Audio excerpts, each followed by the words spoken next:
Terima kasih Zera. Assalamualaikum dan salam sejahtera. Perkembangan COVID-19 di Sarawak. Sebanyak 10 kes baru positif COVID-19 direkodkan hari ini, menjadikan jumlah keseluruhan kes positif ialah 594 kes. Pengerusi Jawatankuasa Pengurusan Bencana Negeri, Dato' Ahmad Douglas Ugah Embas dalam sidang media mendedahkan, kes positif hari ini dilaporkan di daerah Kuching sebanyak 6 kes, Semerahan 2 dan Bintulu 2. Satu kluster baru juga telah dikesan di negeri ini iaitu di kluster kapal LNG Jupiter dengan penambahan 2 kes baru pada hari ini. Kita ke berita seterusnya. Lieutenant Jeneral Datuk Muhammad Zakaria Yadi dilantik sebagai Panglima Medan Timur Tentera Darat ke-4 menggantikan Jeneral Datuk Zambros Muhammad Zain yang kini menjawat jawatan Panglima Tentera Darat ke-28.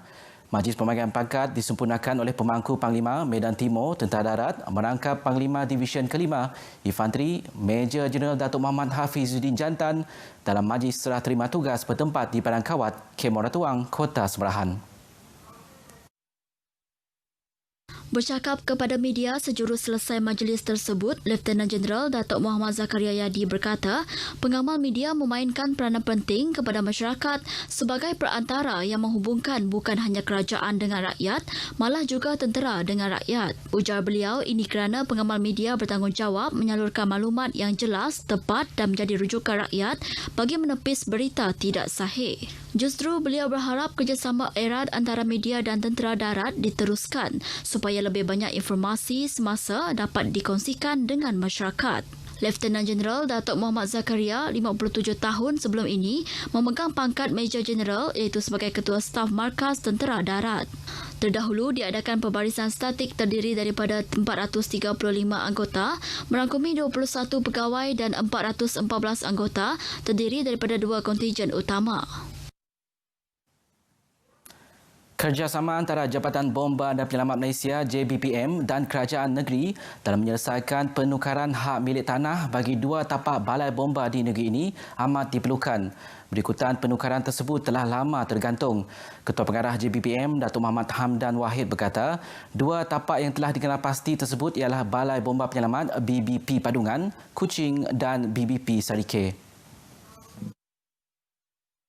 Ada 2 tapak yang telah pun kita kenal pasti, kan bantuan daripada kerajaan negeri untuk memastikan bahawa tukar hak milik ini boleh dibuat secepat mungkin kerana dia dah terlama tergantung. Jelas beliau, lokasi kedua-dua tapak itu adalah strategik ekoran masa tindak balas yang singkat iaitu untuk sampai ke kawasan perindustrian, komersial dan perbandaran ini menepati 10 minit. Malah kedua-dua BBP tersebut juga perlu dinaik taraf namun tidak dapat dilaksanakan sebelum penukaran hak milik tanah terbabit diselesaikan. Datuk Muhammad Hamdan ditemui pemberita selepas mengadakan kunjungan hormat terhadap Ketua Menteri Datuk Petinggi Abang Johari Tun Openg di Wisma Bapa Malaysia Putrajaya Kuching. Dalam pada itu, beliau turut memaklumkan sebanyak 70 BBP seluruh negara perlu dinaik taraf dan diselenggara. Dedah beliau lagi, tahun ini 10 juta ringgit diperuntukkan untuk menaik taraf kuartus bomba dan 9 juta ringgit bagi menaik taraf BBP yang uzur di seluruh negara. Perbadanan Produktiviti Malaysia MPC memperkukuh kerjasama dengan kerajaan negeri dan meningkatkan pertumbuhan produktiviti pelbagai sektor khususnya dalam kebiasaan baru kesan daripada pandemik COVID-19.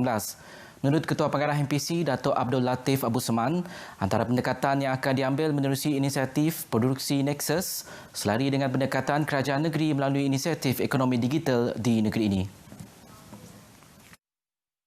Inisiatif Produktiviti Nexus di bawah Pelan Tindakan Produktiviti Malaysia dalam 9 sektor ekonomi, antaranya agro makanan, perkhidmatan profesional, elektronik dan industri serta pelancongan.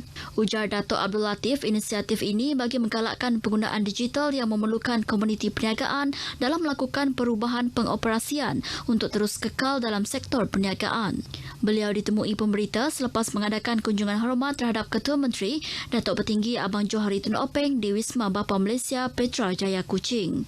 Dalam pada itu, Datuk Abdul Latif memberitahu antara perkara yang dibincangkan dalam pertemuan bersama Ketua Menteri ialah penekanan terhadap pendidikan dalam teknologi digital. Pihaknya akan mengadakan sesi libat urus bersama agensi berkaitan di negeri ini untuk mencapai visi lebih banyak masyarakat celik digital di negeri ini, memandangkan rumah baharu kini lebih bergantung kepada teknologi untuk meneruskan kegiatan ekonomi.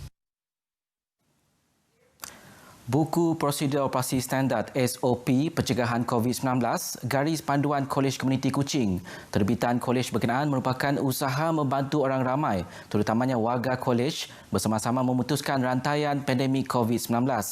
Setiausaha Persekutuan Sarawak Muhammad Shahabuddin Omar berkata ia jelas menunjukkan bahawa pengurusan kolej komuniti menitik beratkan aspek keselamatan dan kesihatan warganya sebagai persediaan untuk memulakan operasi harian mereka.